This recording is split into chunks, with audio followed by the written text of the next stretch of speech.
મિત્રો, આજે આપણે એક નવા જ ટોપિક સાથે ચર્ચા કરવાની છે. તો વિડીયોને શેર કરજો, લાઇક કરજો, કમેન્ટ કરજો અને બને તેટલા મિત્રો સુધી શેર કરજો. ટોપિક છે સંબંધોનો શ્વાસ ધબકતો રાખવા શું કરશો? જ્યાં સંબંધો પરમેનન્ટ થઈ જાય છે, લગ્ન થઈ જાય છે, બાળકો આવે એટલે બધાય રોમાંચ સીમિત થઈ જાય છે. રોમાંચ અને સાહસ સંબંધોમાં આકર્ષણ ટકાવી રાખે છે. તો આજે આપણે ચાલુ કરીએ આજનો ટોપિક. સંબંધ એટલે સાથે રહેવું જ નહીં અને સાથે જીવવાનો અર્થ સુખ દુઃખ વેચવામાં, સમસ્યા ઉકેલવી અને એકબીજાના સપોર્ટમાં હંમેશા ઊભા રહેવું. દલીલમાં પર મજા આવે, ગુસ્સો પર પી શકાય, નારાજગી સહી શકાય, ભૂલો પર હસી શકાય, આંખો દારાજે દિલને વાંચી શકાય અને આંસુ વહે પહેલાં જ એને ઝીલવાનો પ્રયત્ન થાય, એનું નામ ધબકતો સંબંધ. બીજું કે સહજીવન અને સંખ્ય જીવન એ લગ્નના રિલેશનશિપમાં અમુક વર્ષોમાં હુંફાળી ધબકતી લાગણીઓ થીજી જાય છે, કારણ કે મોટાભાગના લોકો સંબંધોને સમય સંજોગોના ચરણે હોમી દે છે. તેઓ સંબંધોમાં રહેલા કાવ્યત્વને છોડી દે છે અને ગણિતને અપનાવી લે છે.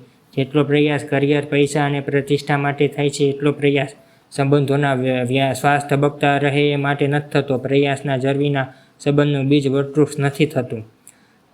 સંબંધના પ્રારંભિક તબક્કામાં મજાક, મસ્તી, નાની નાની બાબતમાં ખુશી શોધવાનું વહાણ અને એકબીજાને શુલ્ક દેખાતા પ્રયાસો કે બેવકૂફી હોય છે, સંબંધોની ઉંમર વધતા ગાયબ થઈ જાય છે.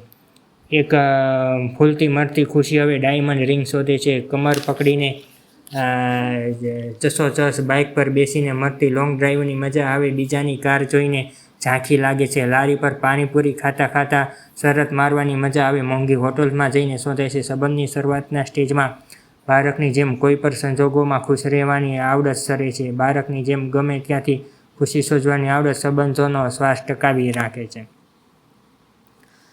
સમયાંતરે યુવાનો જેવું સાહસ કરવાની યા તો રોમાંચ જન્માવવાની આવડત સંબંધના શ્વાસને વેગ આપે છે. પણ જ્યાં સંબંધો પરમેનન્ટ થઈ જાય છે, લગ્નો થઈ જાય છે, બાળકો આવે એટલે બધા રોમાંચ સીમિત થઈ જાય છે.